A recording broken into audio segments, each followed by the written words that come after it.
রকুনুজ্জামান। আমি cancer specialist. Impulse cancer centre বা impulse হসপিটালে আমি কর্মরত আছি। প্রায়ই আমাদের কাছে কোশ্চেন করা হয় যে ক্যান্সার পেশেন্টের কেমোথেরাপি নিলে কী ধরনের সমস্যা হতে পারে, যেহেতু কেমোথেরাপিকে অনেকে ভয়ঙ্কর একটা মেডিসিন হিসেবে মনে করে। সো কী পার্শ্ব প্রতিক্রিয়া হয় যেটাকে আমরা আগের থেকে প্রিভেন্ট করতে পারি। কেমোথেরাপির পার্শ্ব প্রতিক্রিয়া হওয়ার জন্য আগের থেকে প্রিভেন্ট করার সুযোগ নাই, বাট কেমোথেরাপি দিলে যেহেতু সাইটোটক্সিক ড্রাগ, কিছু পার্শ্ব প্রতিক্রিয়া হবেই। কমন পার্শ্ব প্রতিক্রিয়া যেটা মেয়েরা বিশেষ করে আমাদের কাছে বলেন যে চুল পড়ে যাবে কিনা। হ্যাঁ, কিছু কিছু মেডিসিন আছে এগুলো দিলে চুল পড়ে যাওয়ার সম্ভাবনা থাকে, বাট অনেক কেমোথেরাপি আছে, ইমিউনোথেরাপি আছে যেগুলো চুল পড়ে যায় না। চুল পড়ে গেলেও আমাদের এটা শুরু হয় ইউজুয়ালি ফার্স্ট সাইকেল কেমোথেরাপি দেওয়ার 2 থেকে 3 সপ্তাহ পর থেকে চুল পড়া শুরু হয়। সেকেন্ড সাইকেল দিলে তখন বেশি চুল পড়া শুরু হয়। তো আমাদের অ্যাডভাইস থাকবে এই সময় ভয় না পেয়ে চুলকে ফেলে দেওয়া, একদম টোটালি চুলটাকে ফেলে দেওয়া, এবং অ্যাসিওর করতেছি ইউজুয়ালি কেমোথেরাপি দেওয়া শেষ হয়ে গেলে 6 মাসের মধ্যে 3 থেকে 6 মাসের মধ্যে আবার চুল গজানো শুরু হয়। এবং আমি প্রায় আমার পেশেন্টদেরকে, ফিমেল পেশেন্টদেরকে আমি বলি যে চুলটা ওনার পড়ে গেছে এর চেয়ে বেটার কোনো চুল আরও আসে। সামটাইমস চুলগুলো কার্লি হয়, দেখতে সুন্দর হয়। সো চুল পড়ে যাওয়ার যে ভয়টা, এটা খুব সাময়িক সময়ের জন্য। 3 থেকে 6 মাস কেমোথেরাপি শেষের 3 থেকে 6 মাস পরে আবার চুলগুলো সম্পূর্ণ গজিয়ে যায়। আরও বেশ কিছু, যেমন লুজ মোশন হতে পারে বা পাতলা পায়খানা হয়। অনেক সময় কেমোথেরাপি দিলে আবার কনস্টিপেশনও হয়।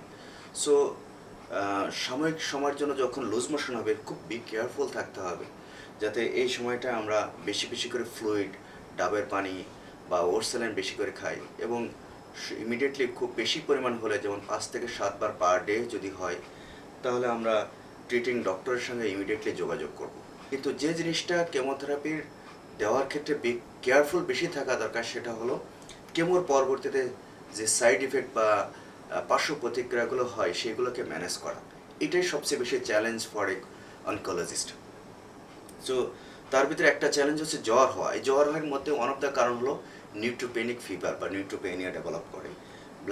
ব্লাডের WBC কাউন্ট অনেক কমে যায়, এবং এই সময়টা ইমিডিয়েটলি ডক্টরের শরণাপন্ন হতে হবে। ডক্টর অনেক সময় এটার সাবস্টিটিউট অনেক মেডিসিনগুলো আছে, সেই মেডিসিনগুলো অ্যাপ্লাই করলে আশা করা যায় এটা ইমপ্রুভ হয়ে যাবে। কেমোথেরাপি দিলে অনেক সময় হ্যান্ড ফুট সিনড্রোম ডেভেলপ করে, হাতে পায়ে কালো হয়ে যায়, জিহ্বা কালো হয়ে যায়, নখগুলো কালো হয়ে যেতে পারে। বাট এটা খুবই সাময়িক সময়ের জন্য।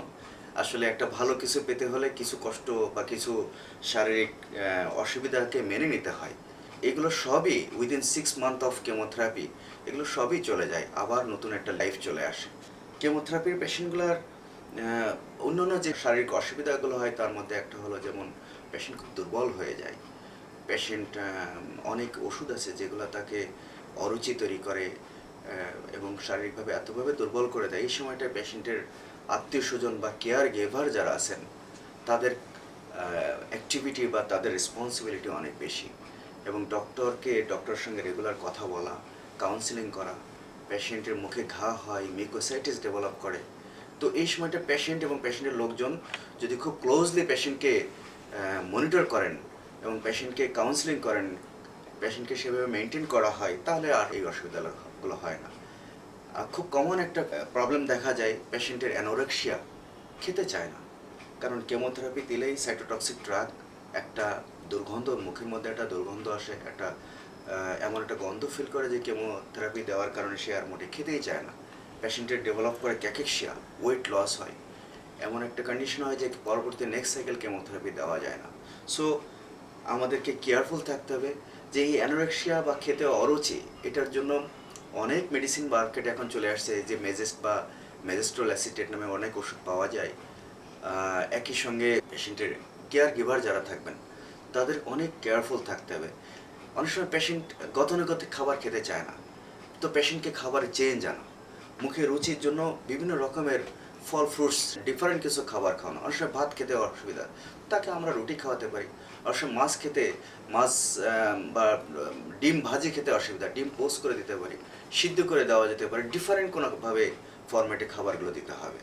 সো এইভাবে খাবারের ক্ষেত্রে কাউন্সিলিং এবং বিভিন্ন খাবারকে মডিফিকেশন করে যদি পেশেন্টকে কেয়ার নেওয়া যায়, বোধ রেসপন্সিবিলিটি বোধ কেয়ার গিভার যারা আত্মীয় স্বজন আছেন এবং একই সঙ্গে ডক্টর বা ট্রিটিং ফিজিশিয়ান যে অনকোলজিস্ট আছেন, অনকোলজিস্ট যদি পেশেন্টকে একটা কথা বলে তো পেশেন্ট এটা সবসময় মানার চেষ্টা করে, সে এটাকে বাইবেল মনে করে। সো চেষ্টা করতে হবে যে পেশেন্ট ডক্টরের সঙ্গে ক্লোজলি থাকা এবং ডক্টরের সঙ্গে অনকোলজিস্টের সঙ্গে একটা ফ্রেন্ডশিপ তৈরি করা, সো দ্যাট পেশেন্ট ডক্টরকে রিলাই করেন। সো এইভাবে মেনটেন করতে পারলে আমরা আশা করি কেমোথেরাপির পার্শ্ব প্রতিক্রিয়াগুলো মেনটেন করতে পারবো। আসসালামু আলাইকুম।